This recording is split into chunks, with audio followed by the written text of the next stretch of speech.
Muito bem. Nós falamos aqui, então, no módulo passado, né,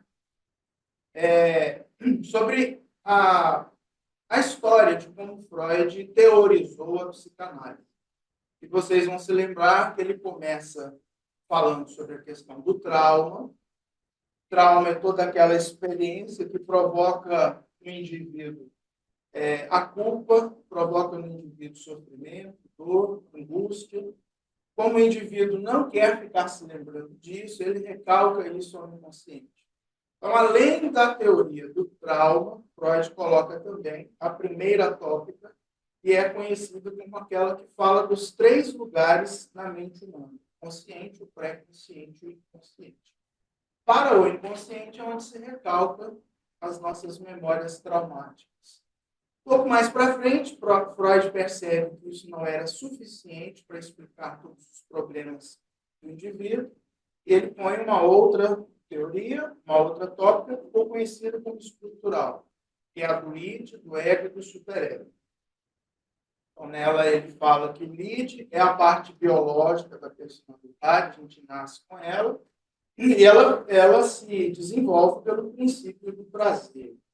Nós vimos que tem o ego, que surge no indivíduo por volta de 1 ano e meio, e o ego é o princípio da realidade. E por volta dos 4 anos e meio, vai se organizar a terceira instância, que é o superego, a parte sociológica, que é aquela que regula nossas relações sociais. E ali estão as leis, as regras e os princípios. Uma vez que se fechou, né, esta estrutura, o Freud fala, então, de algumas considerações sobre o narcisismo, e depois ele fala sobre a dissociação do ego, que é a questão dos mecanismos de defesa. Então, nós vimos tudo isso, e logo depois a gente entrou na última aula da série sobre as fases psicossexuais do desenvolvimento humano. E nessas fases, o Freud disse, então, que o ser humano passa por algumas fases de acordo com o seu desenvolvimento, começando pela oralidade, 0 a 3 anos, depois ele vai para a fase anal, dos 2 aos 4 anos, evidentemente que essas datas aí são da época do Freud. E a terceira que nós vimos foi a fase fálica, né, que é a partir daí dos 4 anos, e nessa fase fálica é que vai se dar o complexo de Édipo. O complexo de Édipo foi o tema da nossa última aula. Ok? Então, agora que vocês estão mestres aí nestas fases e do complexo de Édipo, a gente prossegue hoje com essa temática que é da escola freudiana, tá? Os conceitos freudianos. A próxima fase que vem, né, logo depois da fase fálica, então, é aquela que é chamada de fase latente, o estágio latente. Por que ela é chamada de latente? Porque é como se a criança entrasse numa espécie de torpor, né, de adormecimento. Até então, ela estava concentrando toda a sua libido, toda a sua energia nas definições que precisam acontecer ali no complexo de Édipo. Uma vez que isso aconteceu, né, a puberdade ali produz, né, a sexualidade, a descoberta, a identidade do gênero e tudo mais. Agora, então, o que vai acontecer? Nesse estágio latente, a criança acalma. Então, é chamado de latência por causa disso. Né? Esse período que vai do complexo de Édipo até a última fase, que é a fase mental, é o período em que a criança está mais tranquila. E ela vai, então, dedicar a sua libido a outras situações, tá? Por exemplo, aos super-heróis, né? Há outras questões, né, ligadas aí ao modo como ela vai se relacionar com outras crianças, com outras pessoas, está indo para a escola. A vida dela descansa um pouco em relação a essa questão libidinal. Não é que deixa de existir, né? Mas a gente percebe, por exemplo, que o menino, apesar de ter entrado, por exemplo, na heterossexualidade, vai se afastar da menina, das meninas e vai brincar mais com os meninos. E as meninas vão brincar mais com os meninos. Antes era tudo junto, agora que todo mundo sabe o que cada um é, eles então se reúnem em grupos estão ali numa fase de latência, aguardando aquela fase da vida em que eles vão começar, então, a olhar de novo diferente um do outro, né? O menino começa, depois de alguns anos, a olhar para a menina e falar, mas essa lambisgoia até que não é tão feia assim como eu achava, né? Ela é meio interessante, aí as coisas vão começar a entrar numa outra fase. Mas estão adormecidos. O nosso amigo David Zimmer, de quem a gente tem buscado aí bastante material, e também o dicionário da psicanálise, do Laplanche, eles dizem assim, que a latência é o período entre o declínio da sexualidade infantil, quinto ou sexto ano, e o início da puberdade, que representa um estágio de detenção na evolução da sexualidade. Para ali. Durante esse período, uma diminuição nas atividades sexuais, a dessexualização das relações objetais e de sentimentos, especialmente a predominância da ternura sobre os desejos sexuais e o surgimento de sentimentos como a modéstia, o desgosto e das aspirações morais e estéticas. Então, é quando a criança começa a ter nojo de algumas coisas, ela começa a ter pudor, né? Ela já quer ir no banheiro sozinha, já quer tomar banho sozinha. Né? Algumas questões ela começa, então, né, a apresentar de maneira diferente. Segundo a teoria psicanalítica, o período de latência tem a sua origem no declínio do complexo de Édipo. Corresponde a uma intensificação da repressão que causa uma amnésia que cobre os primeiros anos. Então, tudo aquilo que a gente falou, que a criança é apaixonada pela mãe, rivaliza com ela pelo amor do pai, ou se foi menino, né? Rivaliza com o pai pelo amor da mãe, aquele desejo de incesto que Freud coloca, tudo isso é apagado, é recalcado na latência. Então, depois do complexo de Édipo, também a latência é importante por causa disso, é o tempo da repressão. Aí, se perguntar, a gente não lembra, né? Dessa fase que a gente teve, desses sentimentos que a gente teve. Enquanto psicanalistas, a gente olha para as crianças hoje e observa isso com muita clareza. Mas se perguntar sobre a gente mesmo, a gente talvez não se lembre com muita precisão, né, desses sentimentos. Eu, por exemplo, tenho lampejos muito pequenos. Eu sempre falava com a minha mãe que eu queria a aliança dela, mas não a dela, né, a do meu pai, no meu Deus. Né? Inclusive, depois que ela morreu, eu fiz questão de deixar a aliança dela comigo, porque era um desejo de criança. Mas são reminiscências, né? Daquele tempo de criança, que a gente tem essa paixão pela mulher que gera a gente. Né? Então, esse é o período aí da latência, ok?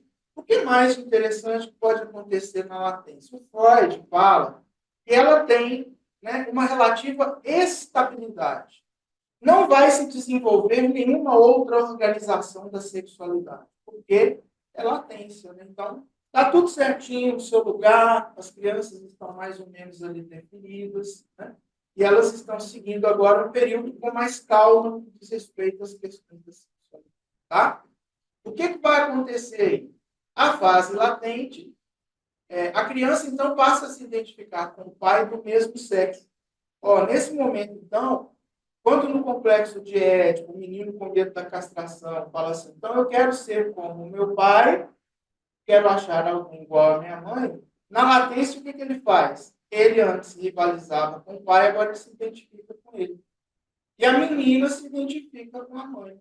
Então tem muito pai aí, né, que fica chateado, porque cria a criança, até o período aí do Édipo, como a princesinha do papai. Mas chega depois do complexo de Édipo, ela passa a se ligar mais à mãe.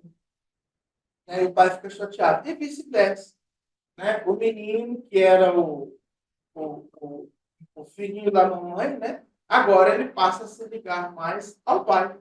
Né? Caminha mais com ele. Então, isso acontece também no período da latência. Tá? Há uma espécie de inversão aí nessa relação. Diz lá também que durante a fase da latência, a energia que a criança colocou anteriormente no problema do Édipo, ela passa a ser usada agora para desenvolver ele mesmo.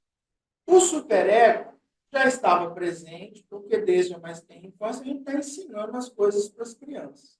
mas ele passa a se organizar a partir de agora, depois do complexo de Édipo, na fase da latência. Tá? Ali ele se organiza.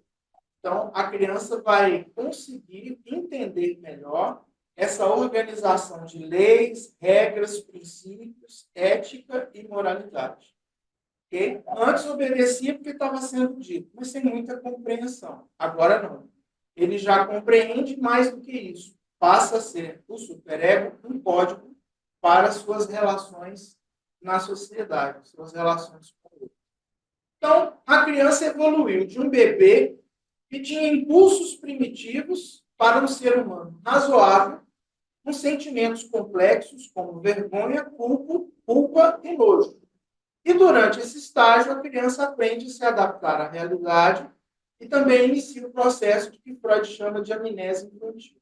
A repressão das primeiras lembranças traumáticas, excessivamente sexuais ou malignas da criança. O que fala de malignidade aqui? Aquilo da Melanie Klein, né? Sei o bom, sei o mal. Né? Ou aquela outra questão de amor e ódio. Amo, porque a minha mãe odeia, que faz o que não faz comigo. Então, essas situações de malignidade, também de desejo negativo, também acabam sendo aí reprimidos, recalcados nesse período da latência. Ficou claro, então, para os daqui presentes, para os que estão em casa, essas questões aí sobre a fase da latência? Alguma pergunta sobre isso? Não, né? Então, vamos seguir. O próximo estágio que chega, então, é o estágio genital, que é usado por Freud para descrever o estágio final do desenvolvimento psicossexual humano. Lembra? Que a gente falou, né, que a criança nasce no estado de neotenia. E nesse aspecto, ela ainda está se desenvolvendo. Se ela está desenvolvendo o corpo, ela está desenvolvendo também, né, toda a área, né, neurológica. Então, as percepções, né, de prazer, elas vão chegando aos poucos. Então, nos 2 primeiros anos, o prazer está ligado à questão da oralidade. Nos 2 anos seguintes, a questão anal. Por aí afora vai. Então, quando chega agora, ela está plenamente desenvolvida e começa a entrar naquele momento em que ela está apta para a experimentação de tudo aquilo que já foi definido dentro dela, dentro da sua psique, dentro da sua estrutura. Então, nessa fase aí que é da pré-adolescência, como eu disse, né, o menino já vai começar a olhar para a menina de um jeito diferente, já vai achar essa menina interessante. A menina também começa a olhar para o menino, que outrora era chato. Ainda tem aquelas coisas, né? Um implica com o outro. Mas é aquele negócio, né? Quanto mais implica, mais interesse tem, né? É os tempos ali, né? Em que as relações elas ainda estão sendo aprendidas, né? Como é que eu expresso, né, para o outro, já que eu tenho agora sentimentos tão complexos, né? Em situações como vergonha, nojo, moral, né, culpa. Então, eu preciso aprender também a me expor, a expor os meus sentimentos em relação a uma outra pessoa. Então, essa é a fase fálica, é a fase do aprendizado, a fase do desenvolvimento. E a preocupação, né, não é mais a definição da sexualidade, mas é a genitália no sentido mais consciente. Então, na fase fálica, essas coisas todas aconteciam dentro da situação libidinal, da situação do fálico, né, da sexualidade, era inconsciente. Mas agora não, agora é consciente. A criança está realmente criança. O adolescente ou pré-adolescente está realmente olhando para outra pessoa e, de forma consciente, ela começa a ter ali uma clareza maior, uma compreensão maior dos seus desejos. Então, a coisa passa a ser mais consciente. Esses impulsos sexuais, né, e os impulsos agressivos, lembra, na fase oral, tinha 2 fases ali dentro da oralidade. A primeira era aquela que o bebê simplesmente sugava o alimento, mas na segunda nasciam os dentes. Então, ele tinha a fase sádico-oral, né, onde ele tem que morder, destruir, para depois se apropriar né, daquele alimento que vai nutrir. Então, isso mostra dentro da sexualidade as duas coisas, né? E agora ele está vendo isso também aparecer nas suas experimentações. Então, as situações agressivas, elas vêm junto com essas questões dos impulsos sexuais. A fonte do prazer sexual está agora se expandindo para fora do pai e para fora da mãe. Olha que interessante, na fase fálica e até lá, era sempre voltado para o pai e para a mãe. Né? A menina em relação ao pai, o menino em relação à mãe. Entrou na latência e inverteu. O menino caminha mais com o pai, aproxima mais dele, e a menina aproxima mais da mãe e caminha com ela. Agora, nenhum nem outro. É o que muitos pais vão reclamar aí com a gente, que é psicanalista, né? Por que, que os filhos adolescentes não querem mais dar atenção, não querem mais escutar o que eles dizem, não tem mais prazer em ficar em casa, só quer ficar com os amigos, ir para a festa, né? Outras relações. Porque é uma fase natural da vida. É isso mesmo que acontece a partir desta fase aí genital. Okay? Durante o estágio genital, o ego e o superego se tornam mais desenvolvidos. E isso permite que o indivíduo tenha um modo de pensar mais realista e estabeleça uma variedade de relações sociais à parte da família. Outra reclamação que os pais muito trazem para nós em relação aos filhos pré-adolescentes e adolescentes. E eles estão mudando. Tudo aquilo que foi ensinado, os filhos não querem seguir mais. Agora, eles estão dando muito mais ouvidos ao que o professor diz na escola, ao que os colegas estão falando. Por que, que isso acontece? Porque até então, os filhos eram conduzidos pelo pai, pela mãe e por essa estrutura chamada família. A família conduz, a família manda. Minha casa, minhas regras. Já ouviram isso? Né? O pai manda, eu pago as contas, eu determino como é que vai ser. A partir de agora, que o menino, a menina, eles estão aí com as coisas mais desenvolvidas, estão começando a expandir a mente e a sexualidade. Para além de pai e mãe, estão também indo nas suas relações, né, dando mais ouvidos e atenção àquilo que é de fora. E essa é uma fase muito importante, porque vai culminar na adolescência com a primeira grande crise da existência aí, que é a crise do quem sou eu? É aquela coisa da descoberta da identidade. Né? Quem é o adolescente? O adolescente é uma pessoa que não é mais criança e também não chegou ainda a ser adulto, embora tenha todas as potencialidades. E ele está numa luta muito grande. Não só numa luta, mas ele está vivendo uma fase de luto. Né? O adolescente perdeu os pais. Por que perdeu os pais? Porque eram pais dele criança. Agora, os pais não conversam mais com ele como se conversa com uma criança. Então, perdeu isso. Ele perdeu o corpo de criança. Agora está cheio de pelo. Né? A mulher desenvolveu seios, quadril, questão hormonal, de repente está chegando a menarca. O menino, né, começou com pelo pubiano, está mudando a voz. Então, todas essas questões estão chegando. Esse indivíduo está de luto. Ele perdeu toda uma fase lúdica, mas ele ainda não chegou na maturidade, está no meio do caminho.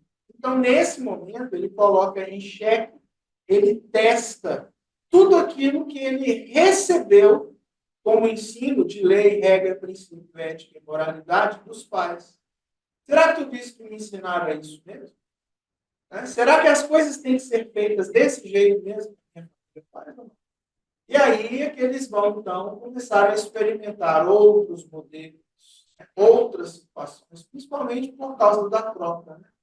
Um filho que foi criado de um jeito vai para a casa de um colega onde a estrutura é totalmente diferente.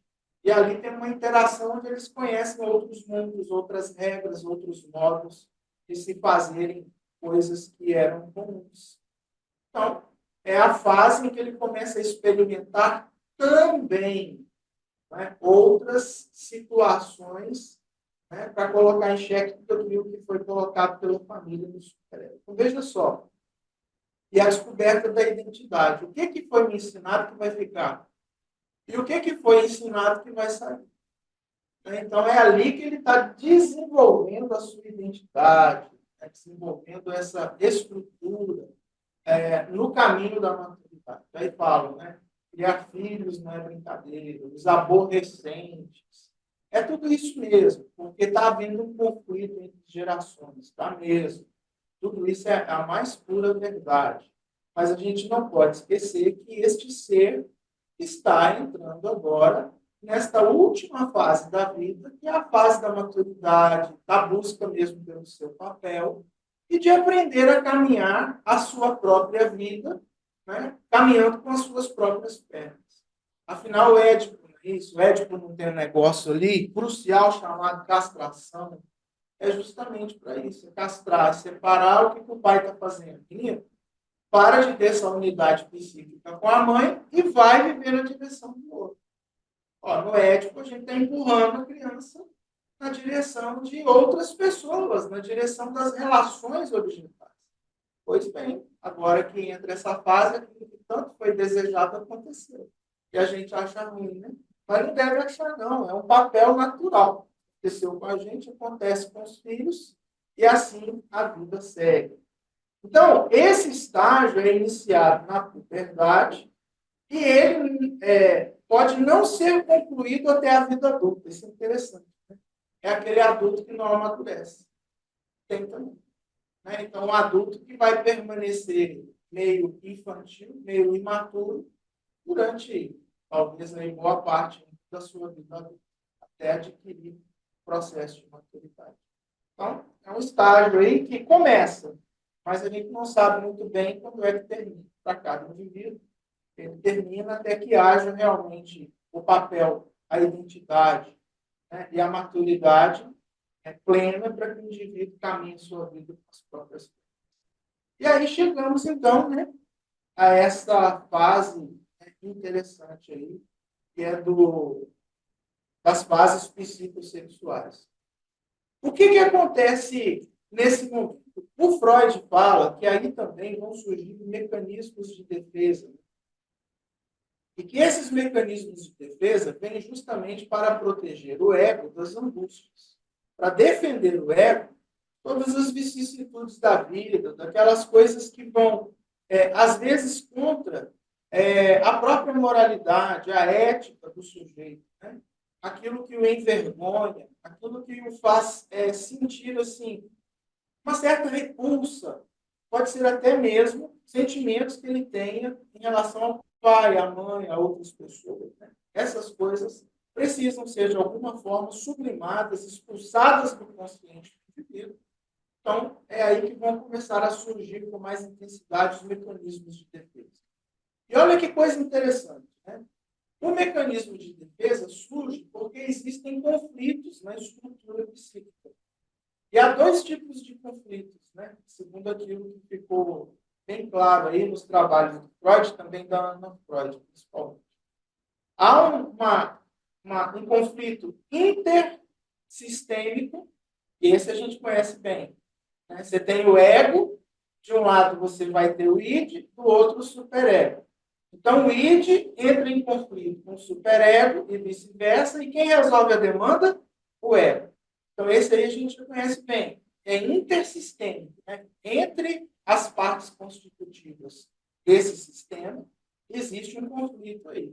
Precisa ter mecanismos de defesa? Precisa, para ajudar a resolver essas demandas aí. Mas descobre-se mais tarde que existem mecanismos, né, de defesa também por causa de conflitos que existem dentro de cada instância. Então, por exemplo, dentro do ego existem ali conflitos também. Tá? Dentro do id pode existir um conflito, dentro do superego pode existir um conflito da cada parte da instância. E aí ele diz assim, isso é o que vai gerar, por exemplo, a questão da ansiedade. O que é esta ansiedade? Ansiedade é aquela coisa que a gente sente quando a gente está correndo risco. E quando a gente fala correndo risco, nem sempre é risco de vida, risco, né, de morte, mas a gente está correndo algum risco relacionado à nossa sanidade, à nossa paz. Então, se alguma coisa está nos tirando a paz, também está nos tirando ali o equilíbrio, a sensação de bem-estar, então a ansiedade ela é disparada porque alguma coisa tem que ser feita para resolver essa demanda. Esta ansiedade, né, o segundo Freud identifica, ela pode vir de 3 formas na vida do indivíduo. Então, isso é da psicanálise, viu, gente? Há 3 tipos de ansiedade que podem vir a partir desta situação das 3 instâncias ali do estrutural. A primeira é a ansiedade do id, a segunda, a ansiedade do ego, e a terceira, a ansiedade que vem do superego. Vocês sabiam que tinha isso? Né? Então, a ansiedade ela pode vir de 3 situações distintas. Ela pode vir do id, ela pode vir do ego e ela pode vir do superego. Aí ele chama de ansiedade da realidade. O que é a ansiedade da realidade? Quem vive pelo princípio da realidade? O ego. Então, essa é a ansiedade do ego. O que é a ansiedade da realidade? É a forma mais básica, tá? E é aquela que está no ego. É tipicamente baseada no medo de eventos reais e possíveis. Por exemplo, ser mordido por um cachorro, cair do telhado. Ok? Por que vem do ego? Porque a gente chama isso de ansiedade fisiológica. É real, tem perigo real, não tem nada imaginário. Né? E uma vez que cessa o problema, cessa essa ansiedade. Então, eu estou com medo do cachorro. Dispara a ansiedade. O cachorro foi preso, a ansiedade vai embora. É o princípio da realidade. Tem um problema colocando em risco, ela vem. O problema foi sanado, ela vai. Sem nenhuma dificuldade. O segundo tipo é chamado de ansiedade neurótica, que vem de onde? Medo inconsciente de que os impulsos básicos do id vão assumir o controle da pessoa, levando à punição final por expressar esses desejos. Então, o id não tem desejos violentos, e esses desejos só vão cessar quando eles forem sanados, né? Quando você realmente suprir toda a demanda do desejo, aquele some. Porém, aquilo que a gente deseja e que às vezes não tem, às vezes não, nunca tem empatia por ninguém, é algo que nos envergonha. É algo que desperta em nós algum tipo de sensação, nossa, mas e se descobrirem isso? Né? Eu vou dar aqui um exemplo. Mais de antigamente, né, que eu sou do século XX. Aquela famosa loja de fita de videocassete. Aí o indivíduo estava com uma pulsão sexual, onde os hormônios saíram pela orelha. Tem alguém com o microfone ligado? Eu acho que é a Daiane. Vamos lá, gente. Aí, fechou.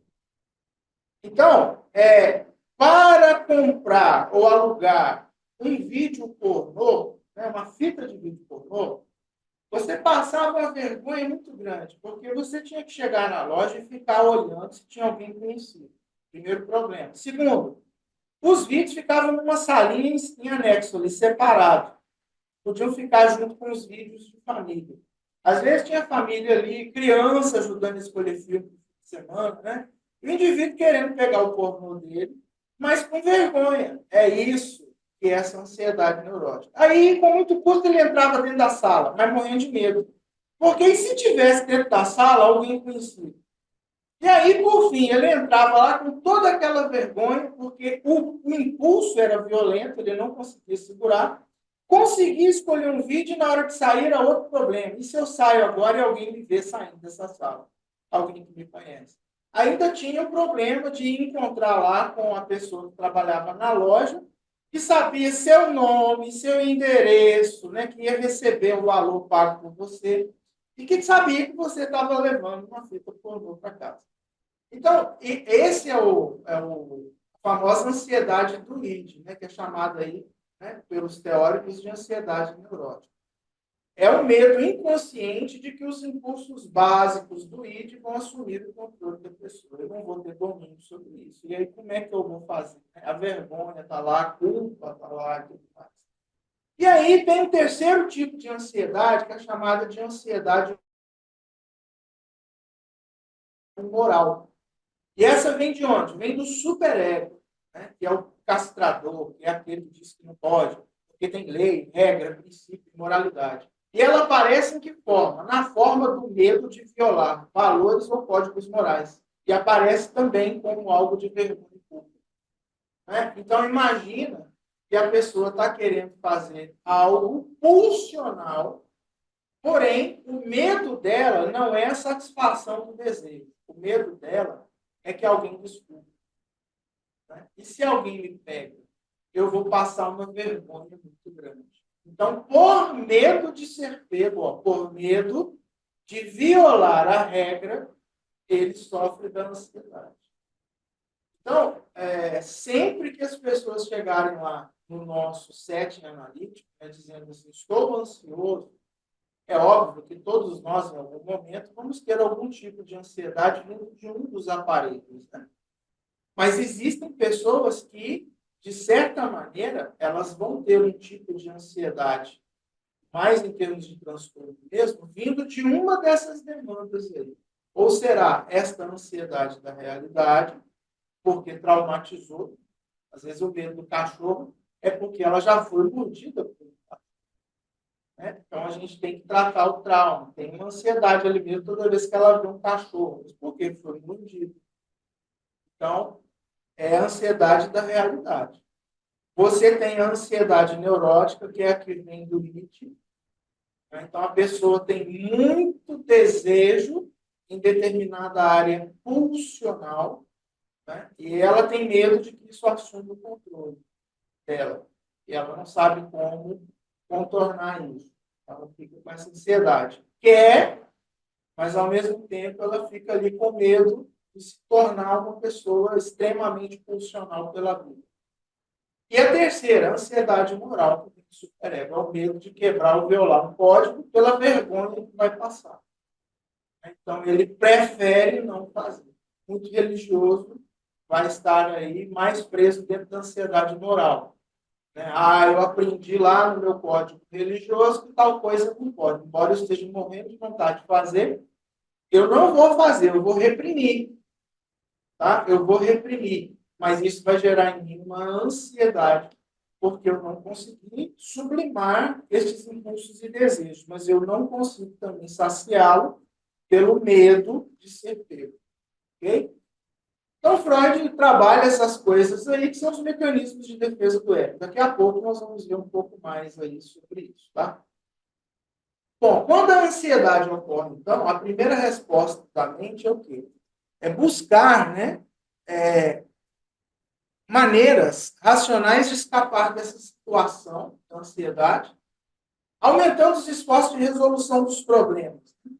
E aí uma série de mecanismos de defesa aparecem para ajudar a resolver essa demanda da ansiedade. E agora nós vamos falar, né, sobre uma série de mecanismos de defesa que foram colocados aí na sua teoria, principalmente pela Ana Freud. Tá bom? O primeiro, que é muito conhecido, é o mecanismo da negação. Então, veja bem, ó, eu estou com esta ansiedade, seja ela neurótica, seja ela da realidade, ou seja ela ali a neurose, a ansiedade do caráter, né, do superego. E aí, para que eu não continue sentindo essa ansiedade, eu tenho que fazer alguma coisa em relação a esses desejos, perfeito? A estas sensações. E aí que entram os mecanismos de defesa. Ele vem para proteger o ego desta ansiedade, desta angústia que chegou lá. Qual a primeira forma que o indivíduo tem de proteger o ego desta situação? A negação. O que é a negação? É acreditar que o que é verdadeiro é falso. Ok? Como assim? Quando as pessoas não conseguem encarar a realidade e se recusam a admitir verdades óbvias, elas entram no estado de negação. Esta reação é comum entre quem sofre de um vício, por exemplo.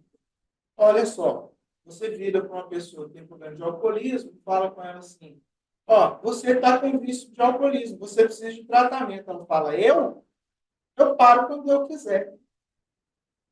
O que é isso? Eu não tenho um problema com... Todo mundo está vendo que tem. Menos ela. Na verdade, ela sabe que ela tem um problema com vício. Porém, ela não admite. Por quê? Se ela admitir que tem um problema com aquilo que ela mais gosta, ela vai aumentar o sofrimento do ego. Então, para proteger o ego, o que ela faz? Ela diz, eu não tenho um problema com isso. Ela pegou uma coisa que é verdadeira e transformou em algo falso. Ela acredita piamente naquilo. Aí alguém diz assim, ela mentiu? Não, a gente não usa esses termos mentir e verdade. A gente fala, não. Ela está criando uma resposta mitológica a um problema que ela tem de transtorno. O que é mito? É a resposta que ela encontra e que ela é capaz de suportar. E a resposta que ela tem é essa, eu não tenho um problema. Ela negou uma coisa óbvia. Tá? Então, ela, nesta condição, ela não quer ajuda, né? Ela não quer cessar o hábito negativo, porque ela diz que isso não é um problema para ela. E aí, o que acontece? Por negar tudo isso, às vezes, as pessoas que estão em torno dela, que muito sofrem, dão um checkmate. E falam com ela assim, se você não for se tratar, nosso casamento acabou. Aí o cara vai. Quando o cara chega lá no terapeuta, ele fala, por que você veio aqui? Ó, eu vim aqui porque minha mulher fala que eu tenho um problema de vício. Mas eu não tenho, não. Quem tem um problema é ela. Ele continua na terapia com um mecanismo de defesa, que é o mecanismo da negação. Então, todo mundo tem um problema, eu não.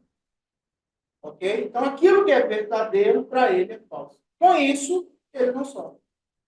Mas quem sofre? Todo mundo que está em torno dele e que se relaciona. Essas pessoas sofrem com a demanda dele, menos ele. Mas ele está protegido. Tá?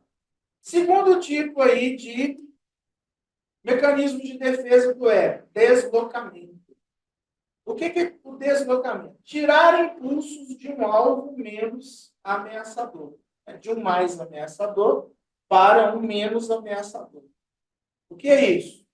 É aquela situação em que eu desloco a emoção que eu senti de alguém que me provocou, mas eu não posso devolver essa demanda para essa pessoa, porque ela é mais do que eu.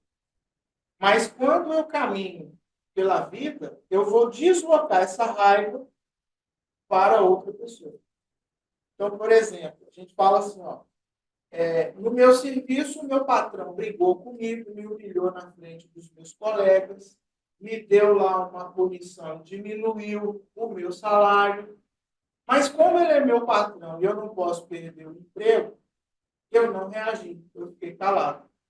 Mas quando eu chego em casa, o meu cachorro vem todo feliz para brincar comigo e pula em mim. Eu pego e dou um chute no meu cachorro. O meu problema é com o cachorro? Não. Na verdade, quem eu chutei ali? Eu chutei o meu patrão. Seu deslocamento. Ok? Pela manhã, né? Você chega para uma pessoa e fala assim, bom dia. Bom dia por quê? Não é com você. Se é a primeira vez que você está conversando com essa pessoa, está vendo um deslocamento ali, o dia do outro foi ruim. Briga de trânsito por causa de esbarrão de retrovisores. Né? Por que um atira no outro? Deslocamento. Não é por causa daquilo, porque aquilo é muito pequeno para isso. Né? Para uma coisa tão grande como tirar a vida do outro. Mas há um deslocamento, já existe uma fúria e está retido ali por causa de outras situações. Naquele momento, eu estou atirando em alguém, não necessariamente no motorista do outro carro. Então, esse aí é o famoso deslocamento. Nossa, acontece demais em brigas de marido e mulher, essa coisa do deslocamento. E, às vezes, marido e mulher brigam e quem sofre com deslocamento são os filhos. Tá? Vejo muito isso em análise. Os filhos dizendo assim, o meu pai era perverso, judiava da minha mãe, e a minha mãe, né, para poder não brigar com o meu pai, ela tratava a gente da mesma forma. Então, havia um deslocamento ali. A mágoa dela é com o marido, mas como ela não pode devolver para o marido aquilo que ele faz, ela devolve para os filhos. Então, é tirar esses impulsos de um alvo maior para um alvo menor, menos ameaçador. Tá? É o deslocamento. E assim também você protege o ego. E você, de alguma forma, sublima aquele sentimento. O ego está protegido. Terceiro mecanismo de defesa, intelectualizar.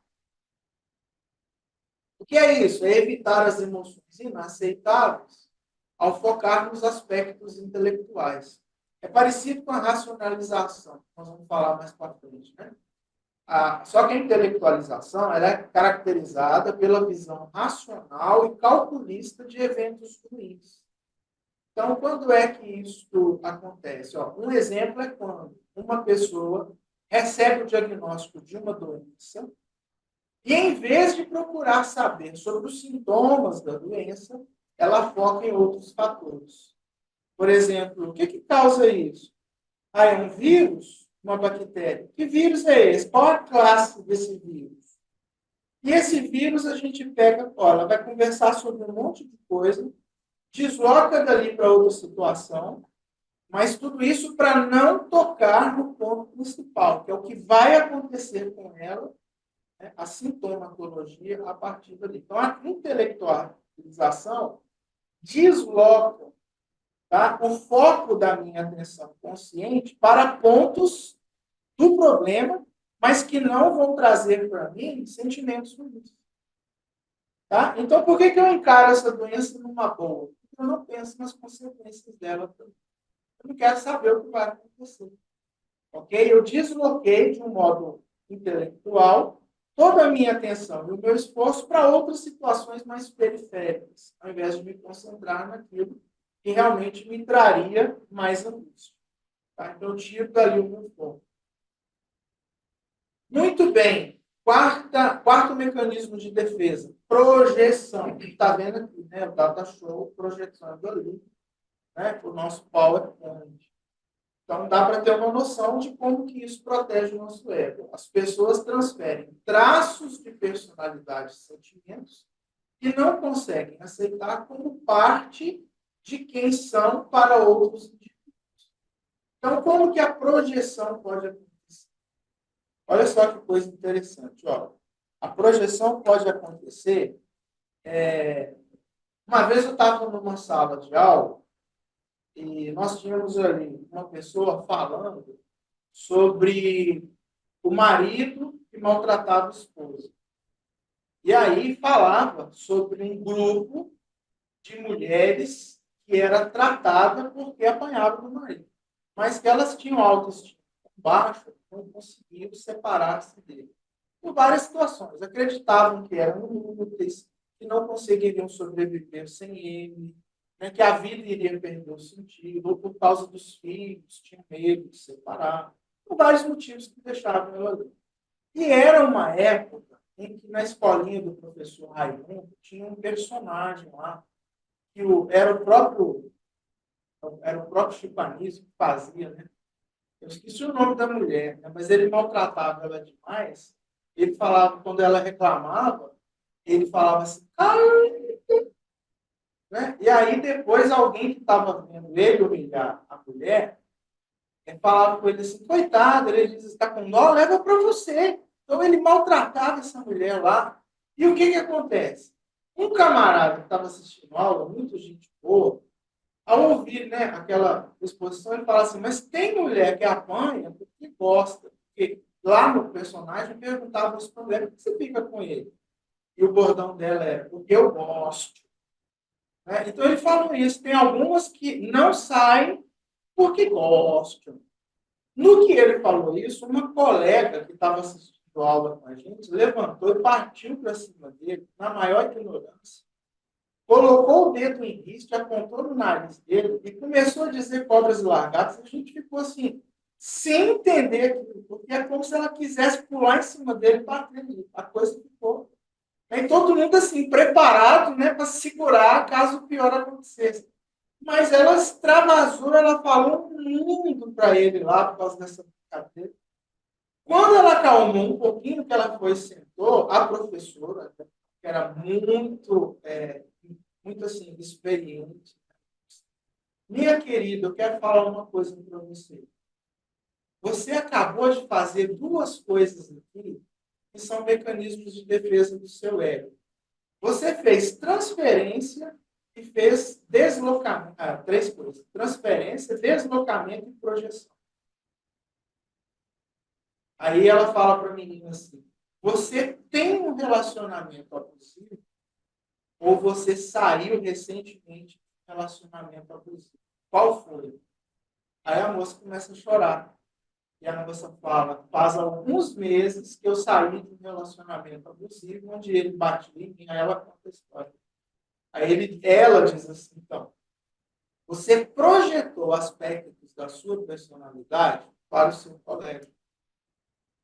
Então, não, o seu problema não é ele, mas nessa hora que você partiu para cima dele, você estava indo para cima do abusador.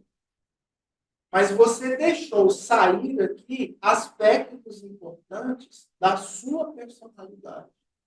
Então, ela deu uma aula para nós lá do que é essa coisa da projeção. É olhar o outro e, em cima dele, eu projeto elementos que são meus. Então, isso pode acontecer também de algumas formas. Né? Por exemplo, a projeção pode acontecer com expectativas e desejos que uma pessoa não pode ou não consegue satisfazer. Então, ela vive atrás de indivíduos que possuem aspirações semelhantes e são livres para correr atrás delas, ou que conquistaram o que ela gostaria de. O famoso puxa-saco. Tá? Por que ele está sempre ali junto de determinada pessoa, bajulando?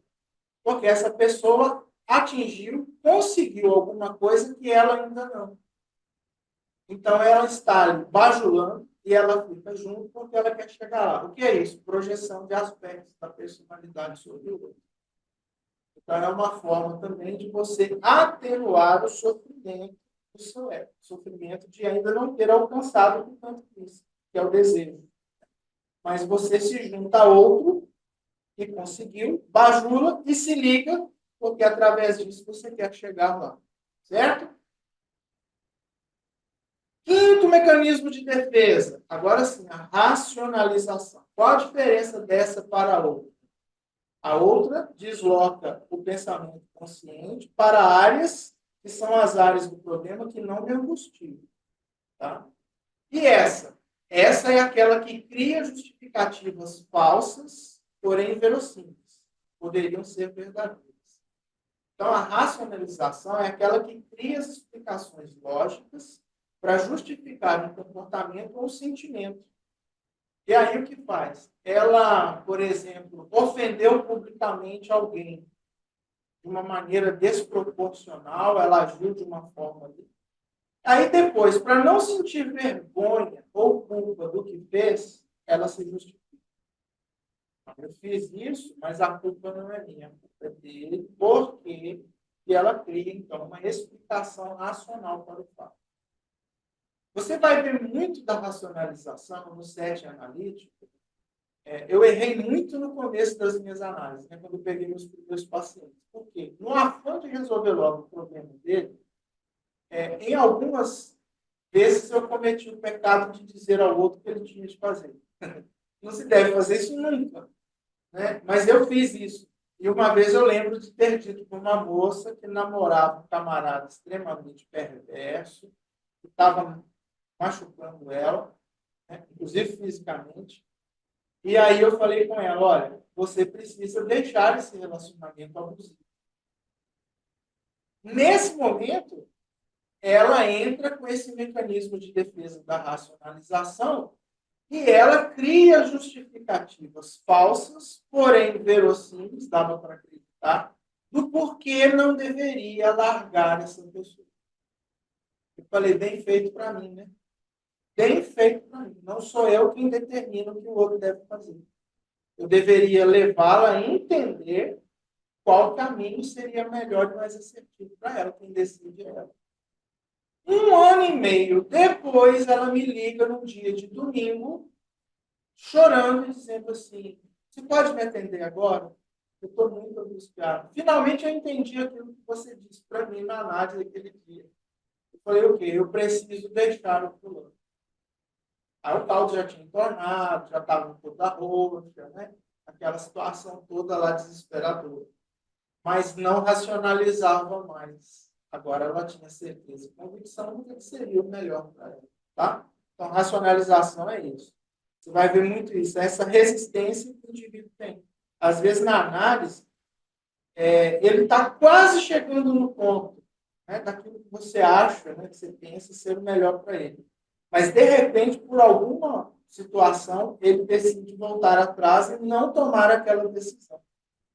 Então, quase foi, mas não foi. E aí ele começa a racionalizar para recuar, para não fazer, certo? Sexto mecanismo de defesa, formação de reação. Isso aqui é muito legal. É assumir a crença oposta, porque a crença verdadeira causa ansiedade. Então, eu odeio você, ok? Mas eu trato você com muito carinho e amor. Eu sou um hipócrita. Essa é a formação de reação. Eu escondo a minha emoção. E ao invés de eu agir na minha demanda do desejo, o que eu quero realmente fazer, eu escondo isso. E eu mostro exatamente o extremo oposto disso. Que genial. Mas eu estou resolvendo uma demanda de angústia, porque eu não quero sair na briga na frente de todo mundo.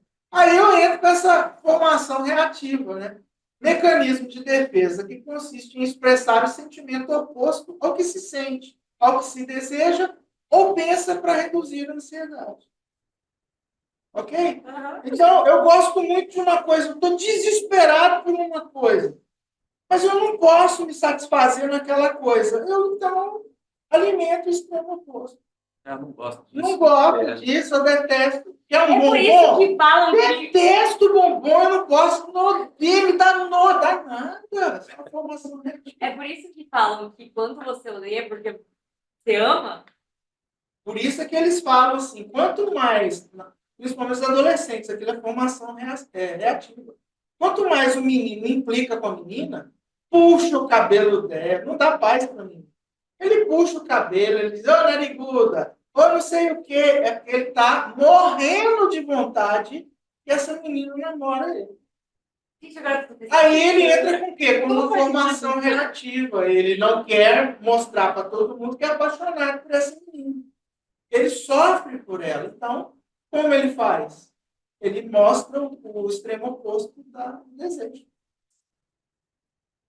Menina, esse é Freud, né? É Freud. André, com os irmãos também acontece isso, né? Com os irmãos. Eu vejo meu menino, ela é feia, ela é isso, ela é aquilo. Mas a vontade de dizer eu amo, mas não fala. Quer ver como desmascara a formação reativa nesse caso aí? Vai lá e pega uma outra pessoa para mexer com a irmã dele. Pronto, né? Mas você não falou isso dela? Eu falei, mas é minha irmã. Eu posso, você não. Aí ele já entra como outro. Mas é a formação reativa. Você põe o extremo oposto, né, daquilo que sente ou deseja para poder resolver. O cara que é diabético, né? Ele está morrendo de vontade de comer um doce. Aí não pode. Ele fala, mas não tem problema, porque eu odeio doce, eu detesto doce. Se eu colocar doce na minha boca, aquilo me dá uma ânsia, dá nada. Mas ele cria tudo isso para quê? Para não adoecer o ego, não ter os sentimentos, não ter os desejos. Então, ele manifesta desejo oposto. Acontece muito de filho para mãe narcisista, tá? De filha para um pai perverso, a formação reativa. Eu odeio o pai que abusa de mim, mas eu manifesto exatamente o contrário na minha relação. É tipo assim, o paciente chega, o pai abusou, ela sente um desejo de matar o pai. Mas aí ela desejo que está com formação reativa, isso. Ela está falando bem dele. Ela fala bem para se proteger e distorce aquela realidade. Exatamente. Para não fazer o ego sofrer. Inclusive, recentemente, eu peguei um caso desse. Aí, o que acontece? Não de abuso, tá? Mas a mãe narcisista e a criança sentiu muita ausência afetiva da mãe e cresce com essa mágoa. Hoje já é adulta, mas está trabalhando isso. Mas foi difícil ela se convencer de que toda aquela coisa de tentar agradar a mãe, de, né, de ter todo um tipo de sentimento de ternura e amor, na verdade, era uma formação reativa mascarada. Porque, no fundo, o que ela queria era demonstrar para a mãe todo o ressentimento que ela carrega no peito. Mas como ela não se permite ressentir, porque isso traz para ela culpa, vergonha, é a mãe, né? Então ela entra com a formação reativa, ela trata com carinho, com amor, né? Tenta fazer tudo do jeito que a mãe quer. Por quê? A esperança do neurótico também, né? Agradando, eu acho que é aquilo que eu sempre espero chega, mas não chega, porque é da ordem da impossibilidade. Mas você viu que coisa legal, né? A tal da formação reativa. É isso aí, não dá para encarar o desejo ou o sentimento. Sétimo mecanismo de defesa, regressão. O que é isso? Voltar ao estágio anterior de desenvolvimento. Quando é que você vê isso, por exemplo, em criança? Você tem uma criança de 5 anos, que é filho único, então ele tem toda a atenção dos pais. Aí, de repente, chega um irmãozinho ou uma irmãzinha, é bebê. O que vai acontecer ali? A atenção dos pais vai dividir. Né? E nesse momento da vida, vai estar mais deslocado para o bebê que chega do que para uma criança de 5 anos que já tem muitas situações em que dá para se virar sozinho. O outro, quando tem essa percepção de que aquele lá tem mais atenção que ele fala, as desculpas são sempre as mesmas. Ele é mais novo do que você. Então, o que o maior faz? O maior faz uma regressão. Ele começa a falar do jeito que ele falava na oralidade. Ele começa a agir do jeito que agia na oralidade, já sabe comer sozinho. Fala, dá na minha boca. O que é isso? Regressão. Ok? Ah, eu não sei fazer isso. Começa a falar errado, tropicar nas palavras, como quando ele aprendeu a falar. Tá? Então, estas coisas aí que levam o indivíduo a voltar às fases anteriores, que é chamado da regressão. Agora, isso pode acontecer também no indivíduo adulto. E pode prosseguir, né, no indivíduo adulto. Por exemplo, havia um caixa, uma moça, né? Um caixa de supermercado, ela falava igualzinho uma criança de uns 4 anos de idade. Mas o tom da voz, o timbre da voz, a entonação, o jeito que ela falava, tratando a gente, que ia pagar o caixa, estava para ver nitidamente que ela não evoluiu isso e manteve essa fixação da face. Lógico que a gente não investigou a vida dela para saber o que motivou isso, mas seguramente era. Não era uma questão só de timbre. Ali estava para ver que era uma pessoa que se segurou. Né? Uma situação de fases anteriores. Numa hora de briga, numa hora de carência. Por exemplo, você conhece pessoas que emburram 3 dias, 4 dias? Isso é uma atitude de criança. Não é a criança que emburra. Pessoas que dão piti. Eu não conheço ninguém, né? Ninguém. Mas as pessoas adultas que dão esse piti todo, né? Inclusive de bater pé e aquela coisa, isso é coisa de criança. Ok? Pessoas lá no Facebook que quando brigam, ou no WhatsApp, quando brigam com alguém, vão lá e bloqueiam. Que é isso? Estou de mal, viu? O que é isso? São situações de regressão. Teve uma época da minha vida, eu sou caçula, né? Sou filha caçula. E aí a minha irmã, 9 anos mais velha do que eu, teve uma filha. Eu tinha acho que 13 anos quando ela nasceu. E aí, quando ela cresceu, já tinha. E era a mesma coisa que sempre. Eu chegava nos lugares e as pessoas iam em cima dela. E eu ficava revoltada com isso. Por, tipo assim, derem muita atenção para ela. E a atenção da minha mãe e do meu pai voltou pra netinha deles, né? Obviamente. E aí, quando eu já tava, acho que com meus 15 anos, minha sobrinha já tava com uns 2, 3 anos. Toda vez que a minha irmã ia no mercado e ela comprava alguma coisa pra minha sobrinha e não comprava pra mim, eu ficava extremamente revoltada. Eu falo, porque você não me ama mais. Ai, porque não sei o quê. E até hoje, tenho 20 anos, até hoje a minha irmã vai no mercado. Toda vez que ela compra uma coisa pra minha sobrinha, ela compra pra mim. Não é uma coisa que me afeta mais, mas ela pegou esse costume. Tudo que ela compra no mercado pra minha sobrinha tem que comprar pra mim.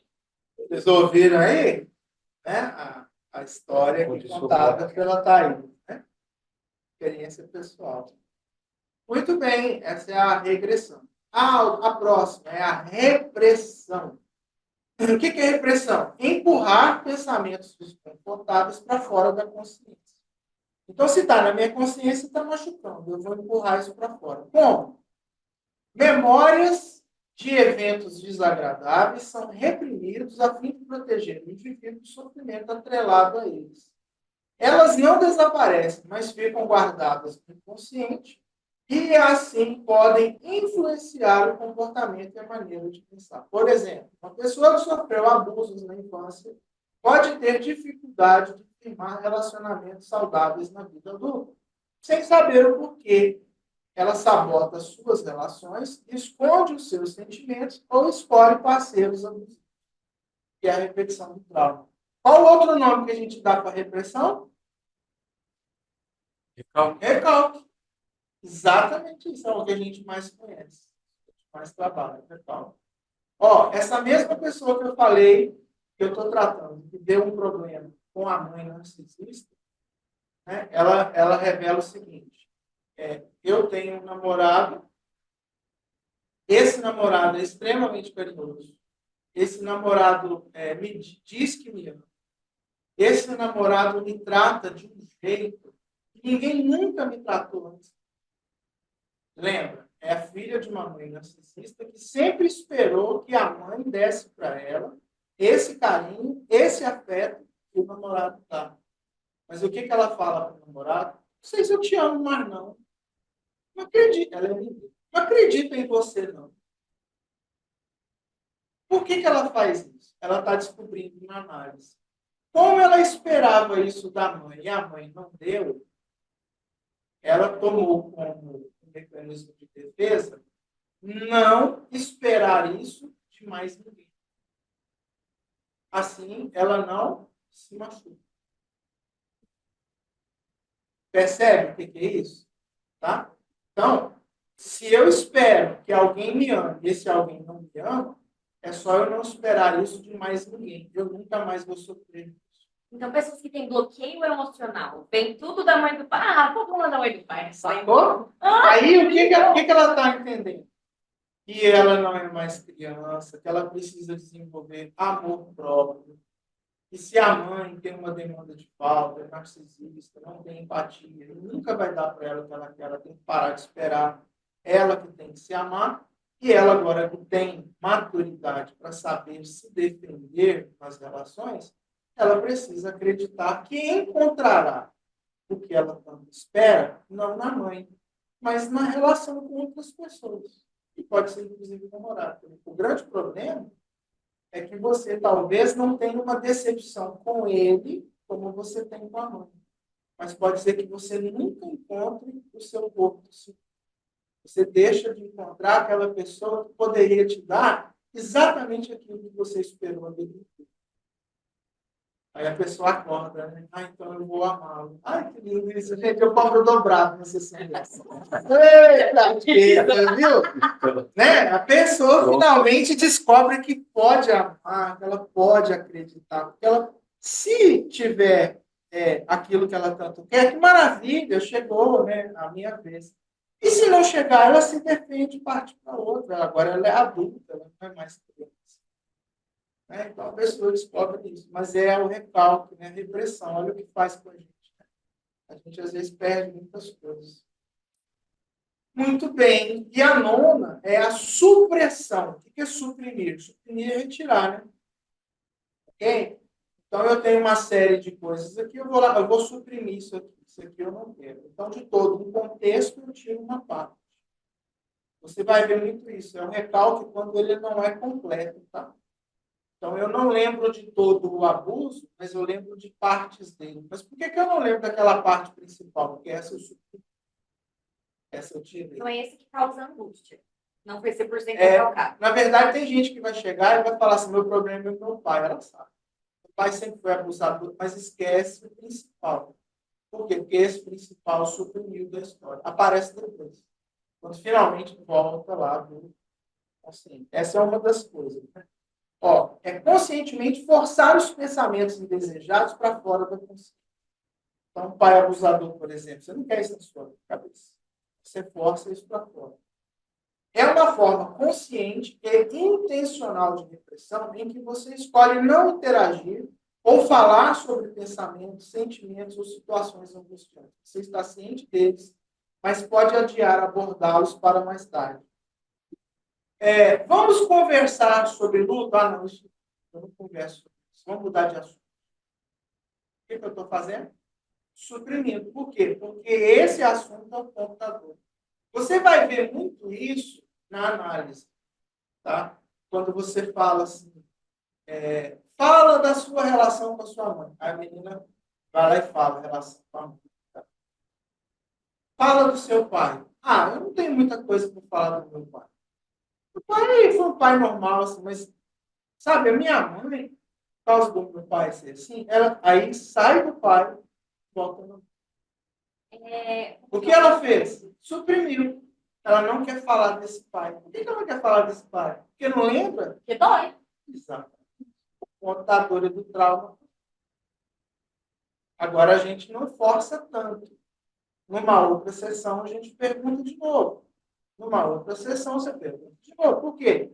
Vai vindo à medida que ela cria coragem para finalmente fazer as intervenções que são necessárias no ponto do trauma, ela vai trazendo devagar. Entende? Então, se você forçar, ela vai dizer, eu não lembro. Lembra. Ela não quer falar, porque é o ponto da dor. Aí tem psicanalista que é quase psicopata, né? Aí força e fica fazendo perguntas. Você já perguntou, a pessoa não quer falar, muda de assunto, fala de outra. Quer saber do pai? Sem que a pessoa queira falar do pai, pergunta sobre a igreja da pessoa, pergunta sobre Deus, pergunta sobre uma instituição de leis, regras, princípios de moralidade, a escola. Como é que foi a escola? Por quê? Porque todo complexo de Édipo tem como herdeiro o superego. E toda instituição com leis, regras, princípios, ética e moral é superegóica. E o Freud fala, assim, por exemplo, da religião. Deus é projeção do Pai terreno. Então, se eu sou avesso, completamente avesso à religião e à divindade, é porque eu tenho um problema com o Pai. Pode ter certeza. Dei muito sopão em região carente, e quando as crianças vinham e a gente brincava, interagia com eles, a gente podia falar qualquer coisa de Deus, menos dizer que Deus era pai. Por quê? Porque o pai que ele conhecia era abusador, era o pai que bebia, que era violento e batia, que abandonou ele, as crianças e a mãe. Então, a gente falava que Deus é amigo, que Deus é bondoso, que Deus ama, mas não falava que Deus era pai. Por quê? A projeção paterna. O que é isso? É a supressão. Se a pessoa está falando que não quer falar nada do pai, não fale do pai. Pergunte do avô, pergunte do irmão mais velho, leva para a escola, porque todas as relações superegóicas são projeções paternas. Acredite, com o tempo você vai perceber isso. Pela visão dela, a fala dela, a gente consegue captar o pai. Aí você capta. Por que ele é tão rebelde? Exemplo, tá, gente? Observando fenótipos, tá? A pessoa vem toda tatuada, vem com piercing, alargador de orelha, aquele pedaço de pau atravessado assim, nariz, o olho está com tinta preta no que era o branco do olho. Agora ela está falando em fazer cirurgia para colocar bolotas assim, debaixo da pele. Essa pessoa está com um problema. É lógico que ela está com um problema. É um problema do Édipo. Ela tem um problema com a identidade paterna. Lógico que ela. Né? A língua está bem partida, né? Bífida, aquela língua pobre. Assim, que até arrancou o nariz. O nariz, exato. Então, o que são essas questões? São questões que nós, analistas, olhamos e a gente identifica. O problema ético aí, ele foi resolvido. Então, a gente vai precisar trabalhar. Ela suprimiu, porque fala de outras coisas que vão ser voltadas. Um erro que eu cometi na terceira paciente que eu tive, né? Ela não conheceu o pai, a mãe era prostituta, abandonou ela com a avó, então ela foi criada uma avó muito religiosa, mas muito rígida, um avô que era ausente, tios que não interagiam muito com ela. Então, quando a gente perguntava sobre mãe, a coisa não era boa, tá? Embora ela tivesse conhecido a mãe. E quando perguntava sobre o pai, aí então pouca coisa vinha, porque havia uma grande mágoa em relação ao pai. Mas ela tinha algumas falas sobre a avó e falas sobre o avô. Tá? Por quê? Aquele que fica no lugar do pai, aquele que fica no lugar da mãe. Mas ela tinha trauma. O pai tinha trauma com a mãe. Aí eu entrei no joguinho com ela. E a gente aprende depois que não deve entrar nesse joguinho em sessões de psicanálise. Sem Jung. Eu não estava tratando ela por Jung, mas fui meter minha besta de misturar as coisas ali naquele momento. Era a terceira sessão. Aí eu falava para ela assim, você não quer falar sobre certos assuntos que são traumáticos. Tá bom, vamos fazer um jogo? Eu vou dizer uma palavra e você precisa me responder imediatamente a primeira outra que me vem à mente que está relacionada com essa. Aí comecei fácil, né? Fruta, maçã, carro, ela dizia uma, cidade, ela dizia outra. Aí eu falava assim, família, ela disse igreja. Eu falava mãe, minha avó, eu falava pai, Deus, e abriu a boca. Por quê? Deus substituiu o pai terreno. Mas deu para ver, embora ela tivesse uma relação relativamente saudável com Deus, Deus é o pai idealizado. Ela sempre disse. Mas a ausência do pai biológico era o motivo da grande dúvida. Ela não voltou mais, nunca mais voltou. Eu sei que fui eu que joguei ela para fora da mesa. Então, não corram esse risco, tá bom? De forçar a pessoa a dizer algo para a qual ela ainda não está preparada. Por isso que a gente não usa hipnose. Tá? Freud deixou a hipnose pela associação livre de ideias. Por quê? Eu, psicanalista, não entro na cabeça da pessoa para tirar o trauma. Não é meu papel isso. Meu papel é organizar as falas da minha paciente, para que ele, por ele, no tempo dele, faça isso. Pode fazer de uma vez e pode ir trazendo aos poucos. Mas é ele quem faz isso. Ok? Supressão. E a última, antes de eu abrir aí para a gente conversar. Sublimação. Gente, essa aqui é 10. Essa aqui é um mecanismo que todo mundo tem que desenvolver, todo mundo tem que fazer. Essa é que é a forma boa de se proteger o ego. Olha só. Redirecionar os impulsos errados, errado está entre aspas aí, tá? Para ações socialmente aceitáveis. A sublimação é a maneira de lidar com situações estressantes ou traumáticas, descarregando sentimentos negativos, como frustração e a raiva, de maneira positiva. Então, se o patrão brigou comigo, eu estou todo ressentido e com raiva, quando eu chegar em casa, ao invés de eu chutar o meu cachorro, isso a gente já viu que é uma outra coisa, alguém sofre com isso, como eu posso sublimar essa ação ruim? Eu vou para uma academia de boxe, ponho a luva, vou diante de um saco de areia e desço a porrada no saco de areia. O que eu estou fazendo? Sublimando todo o ressentimento com o saco de areia. Lembrando que saco de areia é revida. Tá bom? Então, cuidado, que ele também pode deixar você mais nervoso. Aprenda a técnica para fazer isso. Estou com desejos que me angustiam. Por exemplo, diabético e muito desejo de comer doce e não posso. Vai sublimar isso. Por exemplo, pega uma bicicleta, algo que te dá prazer, Vai sublimar isso de uma outra forma, vai fazer um passeio. Okay? Você sublima. Quando você volta, talvez aquela vontade de dor tenha passado.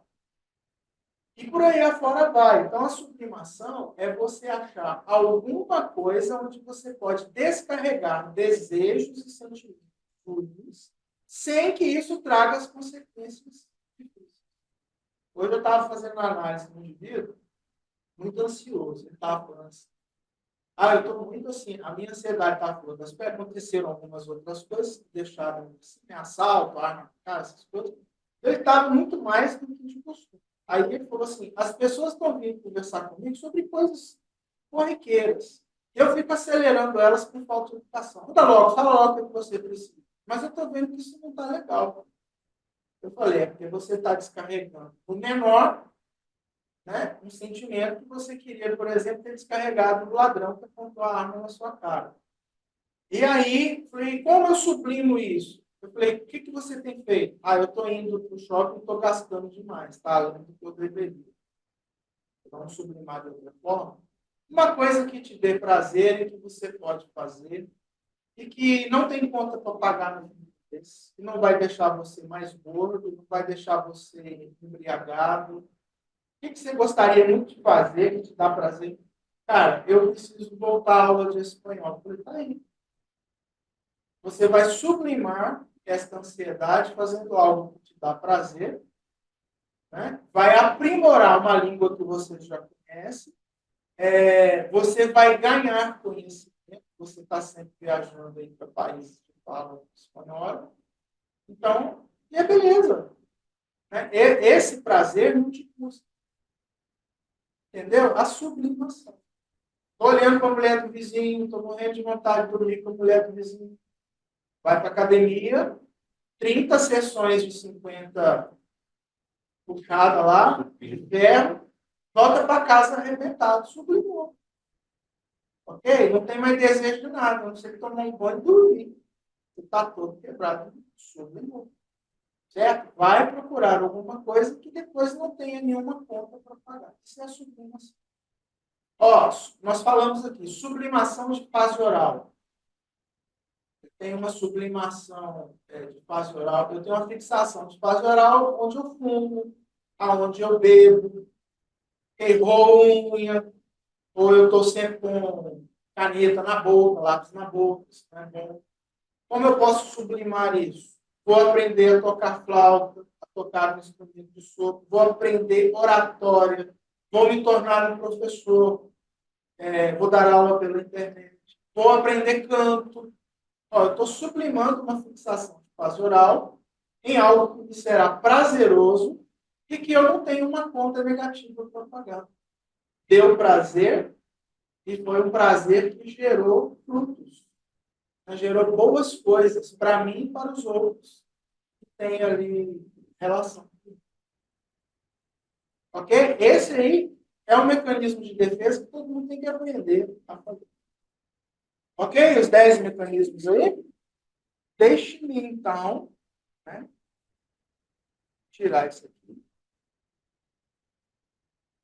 Pessoal de casa aí, perguntas? Márcio, com a mão levantada. Fala, Márcio. Os mecanismos de defesa, pelo menos se eu entendi bem, ele vem, na verdade, como o senhor falou, para proteger a gente de um certo sofrimento, mas o trauma continua recalcado. E a cura só vai acontecer quando eu colocar isso para fora através da fala, é isso mesmo? Muito bem. Olha só, toda vez que o meu ego está correndo risco, o ego, tá? O mecanismo de defesa protege o ego. Tá? Então, toda vez que o meu ego está correndo risco, eu uso um desses mecanismos de defesa para aliviar o sofrimento do ego. Ok, eu aliviei o sofrimento do ego, mas eu não resolvi o meu problema. Por quê? Porque o problema traumático está lá e ele volta afetando o meu comportamento por meio de um sintoma que é chamado de neurose. Quando é que eu vou me ver livre de tudo isso aí que eu fiz como mecanismo de defesa do ego? Quando eu for fazer a análise Pela análise, eu consegui tirar do inconsciente para o consciente aquilo que é traumático. Aí eu vou ter o quê? Insight. No insight, eu vou fazer elaboração, vou fazer o enfrentamento do trauma e vou ressignificar o trauma. Só aí que a cura vem. O que é a sublimação? O resultado disso. Ok? Então, eu sei que eu tenho um problema que está me gerando angústia, está me gerando ansiedade. Eu finalmente decido resolver esse problema de uma forma que ele não me angustie mais e nem venha gerar neurose no meu comportamento. Então, eu vou lá e aí eu elimino esse sentimento, eu elimino esse problema, eu elimino esse desejo, por meio de algo que me foi bom, me foi benéfico e é benéfico nas minhas relações com o outro. Então, é a forma positiva de um mecanismo de defesa. Tá? Mas o que resolve de maneira definitiva é a terapia. E aí eu tenho insight, elaboração, enfrentamento, ressignificação. Certo, Marcos? Tá, uma outra pergunta, o senhor comentando aí dos erros que o senhor cometeu nos inícios das terapias aí, das análises, né, que o senhor teve. Por exemplo, essa questão hoje da tatuagem, do piercing, alargamento, isso, os alargadores, isso hoje é uma questão bem corriqueira, né? Na terapia, é normal, de repente, você só puxar o papo com o paciente e falar, nossa, você tem bastante tatuagem, você gosta de fazer, o que que significa para você? Ou a gente não deve ir por esse lado? A gente tem que ir por todos os lados, só que com muito cuidado para não, como eu vou dizer, para eu não contra-transferir, ok? E para eu poder abordar aquilo que precisa ser abordado. Por exemplo, o que é a tatuagem no indivíduo? Hoje tornou-se uma coisa cultural. Tá, ela é cultural, mas ela é um problema. Pela ótica da psicanálise, toda tatuagem ela é pulsão de morte. Por que é pulsão de morte? Por que eu decidi fazer uma tatuagem? Mesmo que seja pequenininha e escondida. Eu estava insatisfeito, eu estava querendo alguma coisa. Depois que eu fiz essa tatuagem, eu mudo a minha identidade. Eu matei ali. Antes da tatuagem e depois da tatuagem. O que tem ali? Antes era eu. Agora sou eu e a minha tatuagem. Então, pulsão de morte, matei. Pulsão de vida, recomecei. Aí tá, você pega um indivíduo lá, com essa tatuagem é a minha marca. Aí você vai lá. Recomeçou, beleza. Só que quando entra lá no seu set analítico, o camarada tem mais de 30 tatuagens. O camarada, como eu disse, está com alargador, que está com o pau atravessado no nariz. Ele está deixando os dentes caninhos proeminentes. Tem um problema, tem um transtorno. Por que que? Porque nós temos uma coisa em nós chamada psicoadaptação. O que é a psicoadaptação? Todo prazer ou dor, quanto mais regular, menos intenso. Uma pessoa que vai fazer tortura na outra, ela não faz tortura da mesma forma todos os dias. Hoje ela dá choque. Amanhã ela coloca um palito debaixo da unha. No outro dia, ela afoga o camarada dentro de uma bacia com água e volta. Cada dia ela usa uma coisa diferente. Por quê? Se ela usar a mesma, com o passar do tempo, aquilo tem menos efeito. Quando você vai na CVC comprar um pacote de viagem, pode observar. Eles têm aula sobre isso. Eles querem vender para você sempre uma coisa inédita. Por quê? A primeira vez que você chega no lugar, é um deslumbre. Daí, alguns meses, você quer voltar lá, que você ficou deslumbrado. Você chega no mesmo lugar para comprar um pacote para o mesmo lugar, ele vai tentar levar você para um outro lugar. Por quê? Perde o vislumbre. Então, tatuagem é a mesma coisa. Você fez hoje, você teve um desejo de fazer algo novo. Você está sentindo uma angústia em relação à sua identidade. Aí você mata aquela angústia fazendo, finalmente, agora sou eu e a minha tatuagem. Mas aquilo que nos falta e que a gente sempre espera é da ordem da impossibilidade.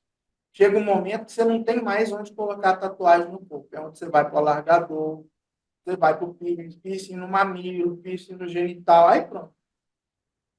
Então, tem um problema? Tem. E eu vou ter que abordar isso para o futuro? Vou. Mas como? Muita calma. Como todo trauma, como toda situação, ele ainda não enxergou isso, ele não viu isso. Se eu falar, ele pode entrar na negação, na intelectualização, na racionalização, na supressão. Então, o que eu tenho que fazer? Devagar, para levá-lo, né, pouco a pouco, a criar a força, a coragem necessária para ele abordar essa angústia que o leva a ter determinadas situações, determinadas ações. Ok? Isso está em tudo. Está na sexualidade, está na pessoa que sempre busca relacionamento abusivo. Por quê? Porque está sempre repetindo esse trauma. Se você for perguntar, ele tem isso de ruim, mas ele tem isso de bom. Ai, que maravilha. Né? Então, o que acontece? Pouco a pouco, você tem que ir levando a pessoa a entender o que ela está dizendo. Por isso que a nossa função é, camarada me dá uma fala desorganizada, eu organizo a fala e devolvo. É como se eu dissesse para ele, presta atenção no que você está dizendo. Aí ele enxerga. Esclareci? Obrigado, André. Mais alguém aí? Alguma pergunta? Thaís tem. Vamos ver aqui. Vamos lá. No caso da sublimação, por exemplo, nós temos as profissões. As profissões que as pessoas seguem seriam sublimações ou fixações? Ou balanceado naquilo. Por exemplo, aquele caso daquela menina que, quando era pequena, espetava o irmão e quando cresceu virou enfermeira. Certo? Esse caso seria sublimação, né? Ou não. Enfim. Ou uma perversão, né? E não, agora perversão, mas ela sublimou o que ela queria, que era machucar as outras pessoas. Agora ela faz o que ela Cristiano, qual que é o nome da série do doutor lá? Doutor o quê? Doutor Morte. Já viu esse seriado? Não. É um médico cirurgião psicopata. Doutor o quê? Morte. Seria uma sublimação? No caso dele, não. Ele é um psicopata que opera o outro porque ele tem prazer de cortar o outro, de fazer o outro sofrer. Isso não é sublimação. Nesse caso desse camarada, não é. Ó. Ele sempre judiou das pessoas, dos bichos. Agora ele encontrou um lugar onde ele tanto pode curar como piorar a situação do indivíduo. Isso não seria sublimação? Não. Porque ele sente prazer em uma coisa, mas é uma coisa que não é aceitável. Olha só, no caso desse assiste o episódio lá. Nesse caso, ele encontrou um lugar onde exercer sua perversidade. Agora, pode ter o que você falou? Pode. Uma pessoa que durante a vida inteira era má, perversa, do diabo do irmão e das outras pessoas com agulha. Com o tempo, ela teve um insight que isso não era bom e sublimou. De que forma? Tornou-se enfermeira. Usa agulha para curar. Tornou-se acupunturista. Tudo pode ser uma sublimação? Pode. Tá? Mas falando de emprego, nem todo emprego é bom. O indivíduo. Às vezes ele está desenvolvendo um papel que não é o que ele queria. É o papel que os pais desejaram para ele, incutiram na cabeça dele, criaram um falso céu e ele vive aqui. É o jeito de eu agradar minha mãe e ter dela a aprovação. Entendeu? Então, nesse caso, ele sofre. Aí, na análise, o que eu vou trabalhar com ele? Largar aquilo e dirigir caminhão, que é o que ele quer e sempre foi o grande sonho da vida dele, por exemplo. Então, essa profissão não foi uma sublimação.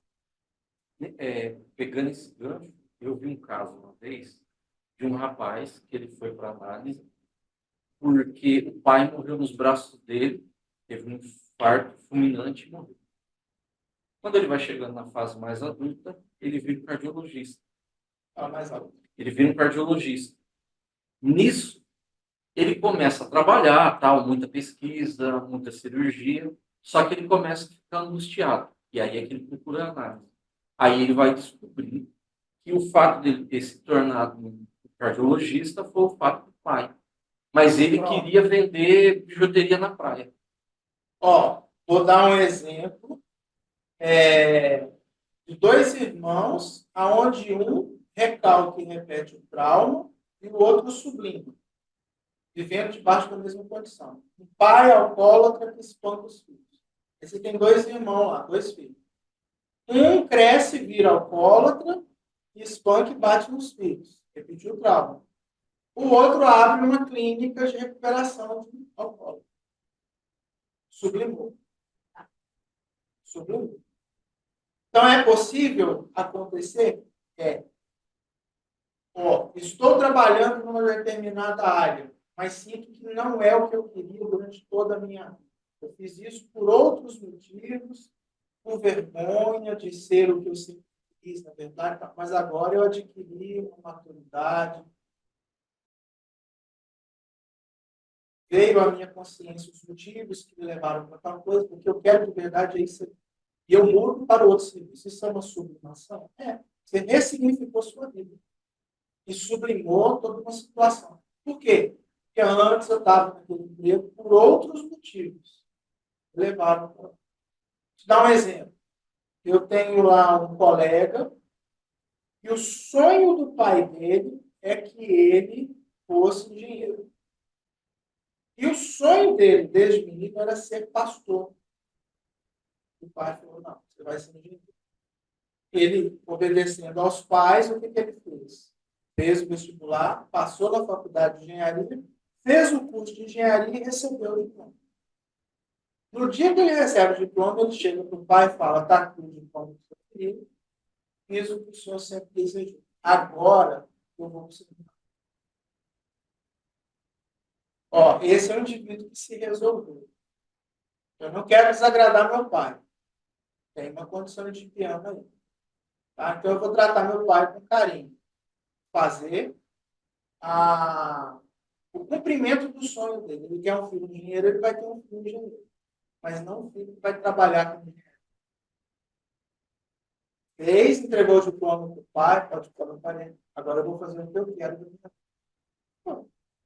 Sublimou. Resolver. Então, existe a sublimação do emprego? Existe. Mas pode ser que eu use o meu emprego para piorar uma condição de estrutura clínica, claro. Aliás, eu conheço uma colega nossa, né, que faz análise, né, que ela trata um cirurgião. E é esse mesmo caso aí. O cara conta em análise o que ele faz nas cirurgias para provocar cirurgia. Às vezes motiva. A pessoa só vai dar conta disso. Depois faz do lado de dentro para gerar cirurgia. Olha que coisa. Então, a sublimação seria até como uma contribuição para a sociedade, né? Ou seja, Mais para o indivíduo. Eu tenho um problema com sentimento, com desejo. Tá? Para eu proteger meu ego, eu posso jogar para o inconsciente e sofrer a neurose. O que é a sublimação? Eu pego esse desejo, pego esse sentimento e desloco para algo onde ele vai sublimar. E eu não machuco ninguém, não vou ferir ninguém e ainda recebo coisas boas em função. Isso pode acontecer de várias formas. É a sublimação. Pode ser uma coisa simples, uma coisa banal. Como eu disse lá, ó, questão de alimentação. Né? Tem muito na dieta. Estou fazendo dieta, eu preciso perder peso. Mas me deu hoje uma vontade de ir para a churrascaria. É um desejo. E o desejo é violento. Não tem empatia com ninguém. Que se lasque mesmo nutricionista. Se eu for hoje, amanhã eu compenso. Ó, eu estou racionalizando. Amanhã eu não como nada. Né? Estou racionalizando. O que é a sublimação? Não. Eu não vou saciar esse desejo. Mas eu vou fazer uma outra coisa que me dá prazer e isso vai resolver meu problema. Eu vou lá, vou para o esporte, ou eu vou fazer uma outra coisa qualquer. Aí eu volto satisfeito, sublimado, esse desejo hoje não tem, pode ser que volte amanhã, não é outro desejo. Então, suprimir pode ser uma coisa simples. Certo? E aí, gente? Mais alguma pergunta? Então, a gente volta para o estilo aí, sério. Posso perguntar um negócio? Pode. Então tá. É correto afirmar, é Alguém correto é correto afirmar que as defesas do ego, ele é algo típico e que só acontece com os neuróticos? Não, Não. não, O não. perverso, ele pode sublimar. Não, estou dizendo que ele pode sublimar. Eu estou dizendo que defesa do ego todo mundo tem. Todo mundo tem, todo indivíduo. Mas Até falando, como é que mas o psicótico defendeu o sofrimento do ego? Fugiu para uma outra realidade. entendi. Mas no caso da sublimação, então, pegando especificamente a sublimação, não é algo só do neurótico, mas todos os outros dois conseguem O sublimar. perverso também tem ego. E o ego dele também angustia. Fica pensando que um cara é psicopata, ele não tem desejos que precisa sublimar, ou que ele não tenha sentimentos, né, que ele precisa sublimar. Tem. Às vezes ele está querendo, mas ele sabe alguma coisa, mas ele sabe que naquele lugar e naquela hora não pode. Porque se ele fizer isso, de repente a polícia está ali, de repente é um ambiente onde isso vai produzir uma série de coisas. Ele é inteligente, ele sublima de alguma forma. Hum, Depois, nós conhecemos um indivíduo que era assim, ó, ele recebia uma frustração, você lembra? Era um psicopata muito amigo nosso. Ele recebia uma frustração, o que que ele fazia? Ele não podia matar aquele cara, ele era assassino. Mas de noite, de madrugada, ele ia lá no carro do sujeito, furava os 4 pneus e riscava o carro inteiro. Ok? Mecanismo de defesa de quê? Do ego. Meu ego está vingado. Então, o perverso também tem mecanismo de defesa? Tem. Se eu quero, eu pego. Se eu não consigo pegar, eu tomo. E se eu não consigo tomar, eu me vingo. E ele tem mecanismos de defesa das suas defesas. não certo. Só que no caso, por exemplo, dar o exemplo da sublimação, no perverso, nem sempre vai ser um fator positivo, pode ser um fator negativo. Perverso pode ser, ó, o doutor. É isso que eu estou falando. Quando a gente fala de sublimação de algo positivo, eu refiro mais com relação aos neuróticos, né? Sublimar aquela situação por algo para pagar um preço, igual você falou, um preço melhor, né? Um preço que não seja tão caro. Agora, o perverso, no caso, ele até sublima, mas às vezes o preço para ele não importa, né? Ele vai sublimar de uma outra forma.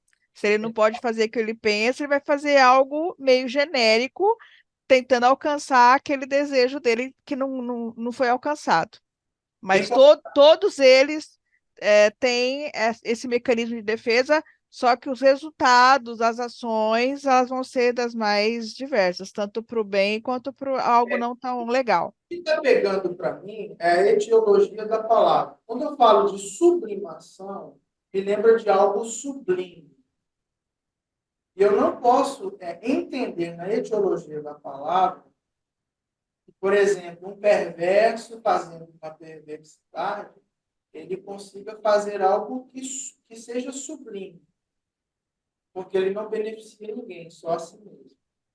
Mas eu entendo que ele consegue sublimar.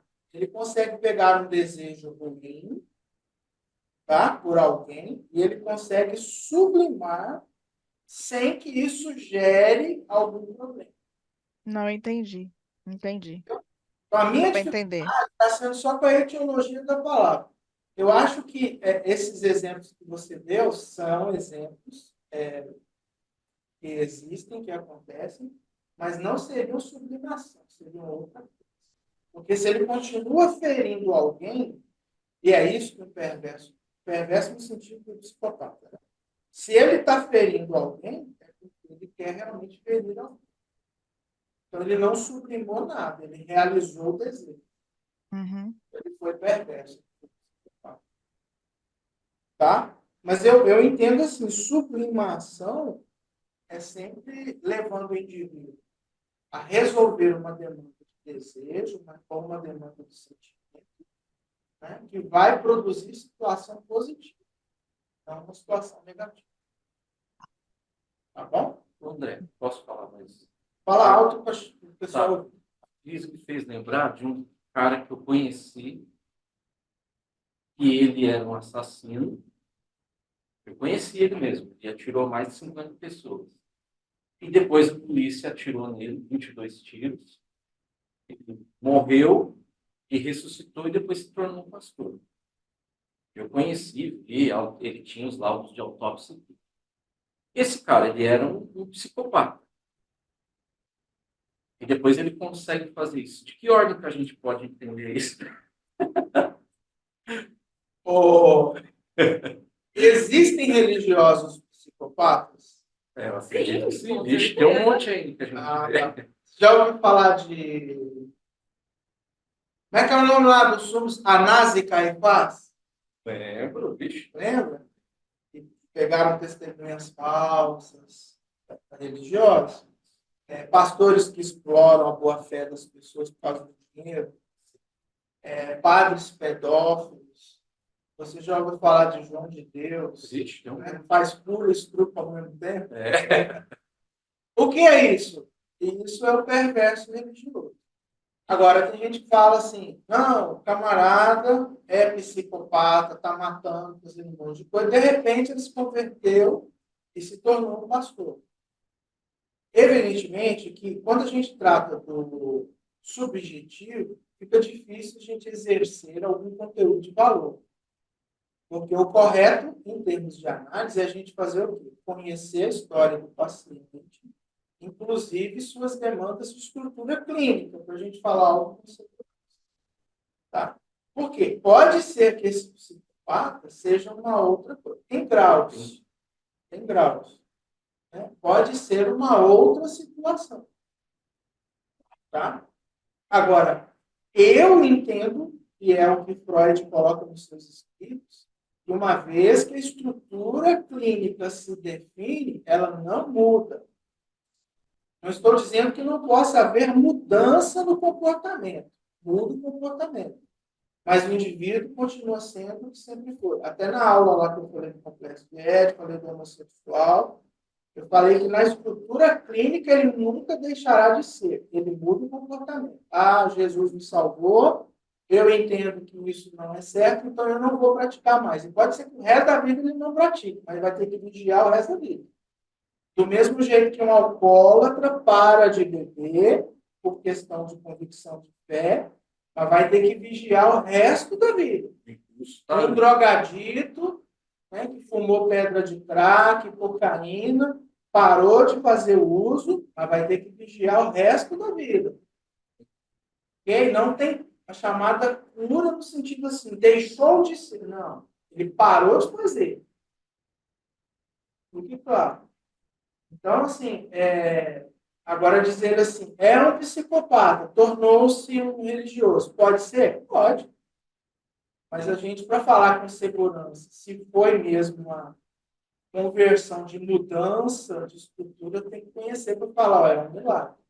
Eu nunca vi, mas aqui eu estou vendo um caso. Ó, um psicopata, me parece ter sido realmente psicopata, e que converteu o tal do Saulo de Tarso. Alguma dúvida aí de que o cara tem traço de psicopatia? Matava, pegava a carta, né? Tal, rilhava os dentes contra o primeiro mártir lá e tal. E, no entanto, tornou-se quem é. 2 outros foram chamados filhos do trovão. E depois você vai ler as cartas que o cara escreve, filhinhos, né? Amai-vos. Cadê os palavrões do cara, né? Filho do trovão? Cadê? Não, mudou. Mas tem que vigiar o resto da vida para poder manter-se naquela condição. O que mudou foi o comportamento. Não, mas me deixou claro. Tá bom? Beleza. Quem mais, gente, quer falar? Falta 7 minutos. Eu não sei se a gente consegue conversar uma outra coisa. Deixa eu ver o que temos.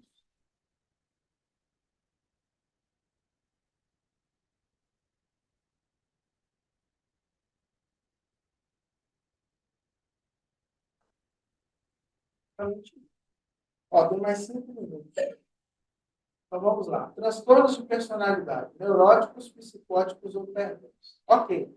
Gente, entenda o seguinte, ó. Há uma diferença, tá, de traço de perversão, comportamento perverso e estrutura clínica chamada perversão. Há uma diferença. Tá? Existem traços psicóticos do indivíduo, mas existe uma estrutura clínica onde o indivíduo tem essa categoria. Ele é um psicótico. Okay? E existe o neurótico, e ele nunca deixará de ser neurótico. Onde isso, teoricamente, acontece, define-se e fecha. Complexo de Édipo. Conforme a gente viu aqui. Tá? Fechou-se o Édipo, ali você tem uma estrutura clínica definida. Ponto final. Então, dentro dessa situação, o que nós temos aí nos escritos freudianos e lacanianos? Há 3 tipos de pessoas com estruturas clínicas no mundo. Você vai ter os neuróticos, os psicóticos e os perversos. E ele começa aqui. Quem são os perversos? Atenção. Esse termo perverso não é o mesmo usado na Bíblia dos cristãos. Lá é o termo perverso do senso comum. Perverso é aquele cara mau, aquele cara que peca por prazer, aquele cara que sempre está ofendendo os outros, que não tem respeito por ninguém. Isso é o perverso do senso comum. O que é o perverso na estrutura clínica?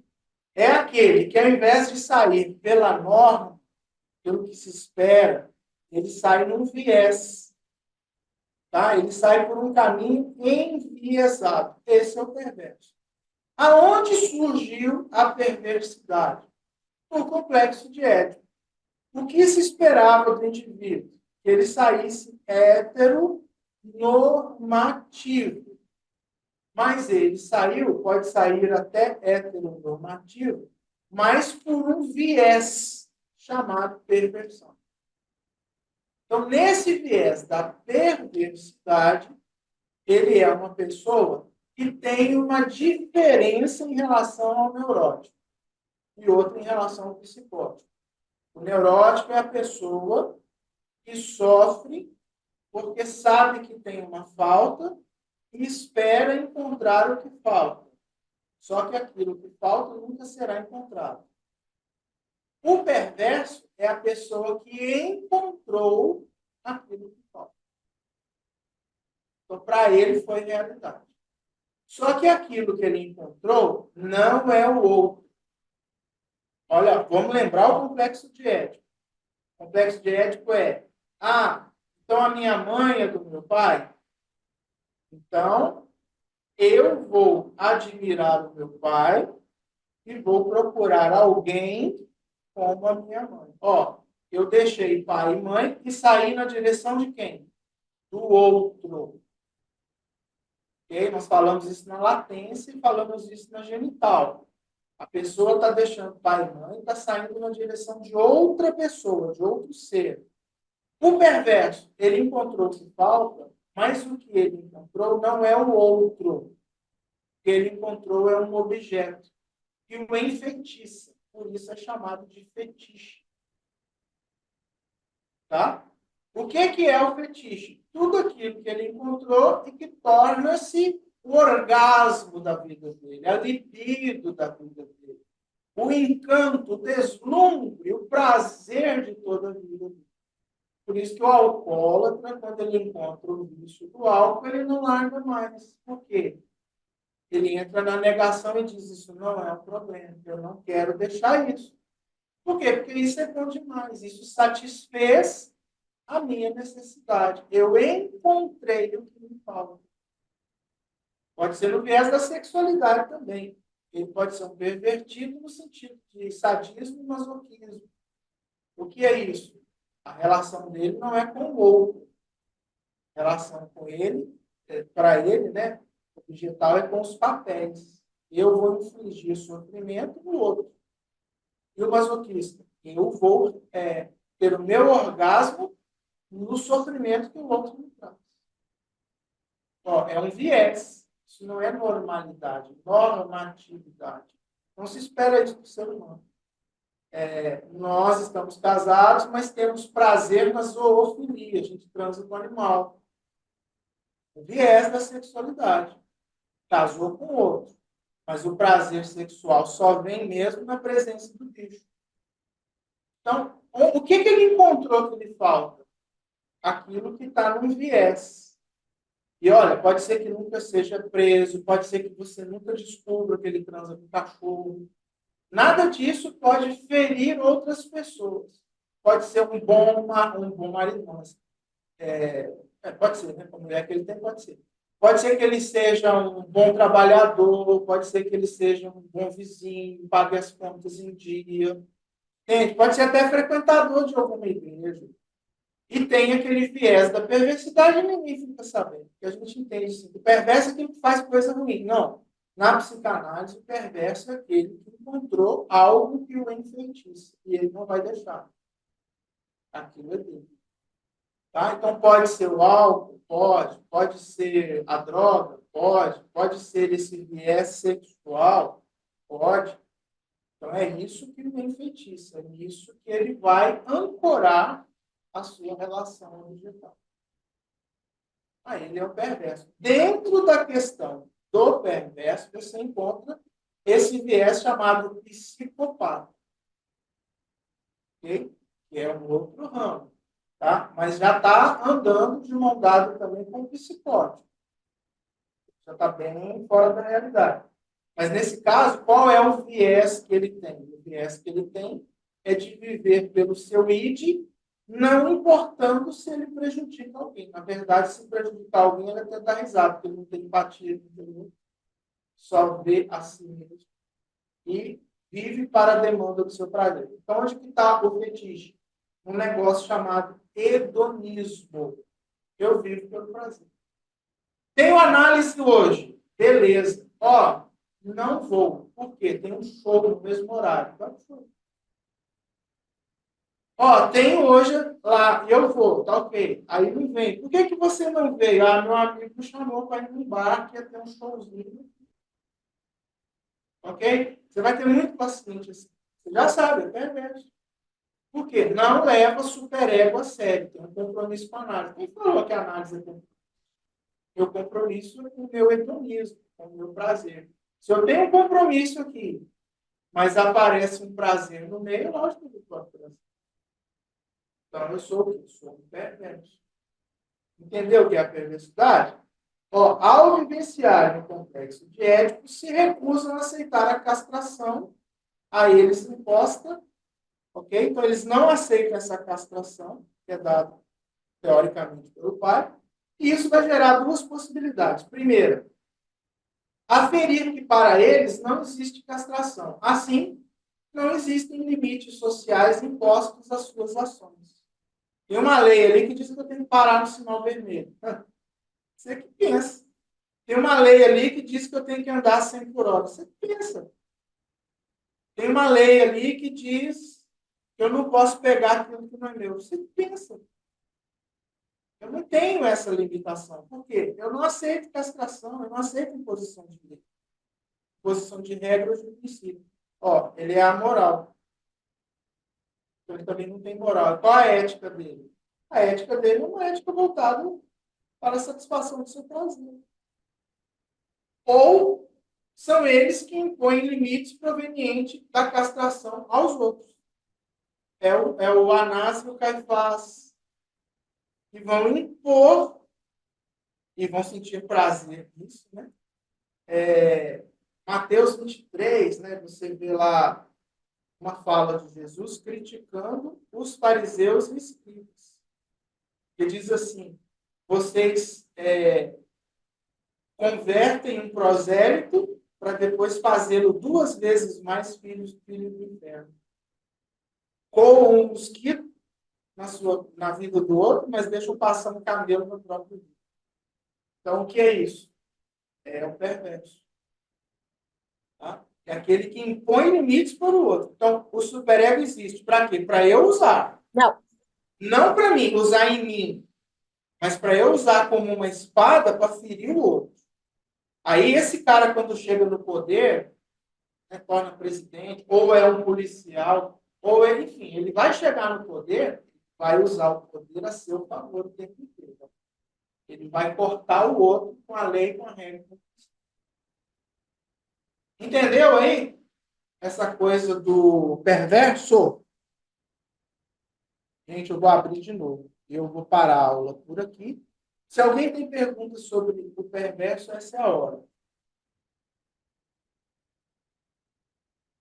Não, ninguém é perverso aí? Ninguém ficou com dúvida? Perguntar. Thaís, tá com dúvida. Peraí. Quando o perverso, né, você falou assim, a pista é 100 por hora. Não vou andar 100 por hora, não. No caso aí, seria uma pulsão de morte ou uma opção de... Ele? Ele satisfazer os desejos dele é uma pulsão de vida ou uma de morte? Caramba, não. Porque É seria que ele pulsão não tem empatia pelo outro. Então, para ele está vivendo sempre uma pulsão da morte. da morte? Ele não se importa. Ele não se importa. Entendi. Ó, não sei se você já viu estudos. Eu já vi psicopata morrer. Ele sempre morre com um sorriso no canto. Alguém já viu isso? Já viu sobre isso? Psicopata sempre com um sorriso no canto. Coisa assim. Me lasquei, não tô nem aí. É mais ou menos. Então, é um camarada difícil. Mas lembra assim, ó, uma coisa está sempre ligada à outra. É a pulsão da morte quando fecha o ciclo, mas automaticamente inicia outro. Elas estão sempre intercalando, simultâneas, tá? Pessoal de casa aí, pessoal do Zoom, perguntas? Ok, então quinta-feira que vem, na mesma bate-hora, no mesmo bate-canal, estaremos aqui falando dos psicóticos, dos neuróticos e muito provavelmente entraremos também na análise e interpretação de sonhos para a psicanálise, tá bom? Aguardo vocês aqui. Valeu, minha gente. Um abraço aí para todos vocês.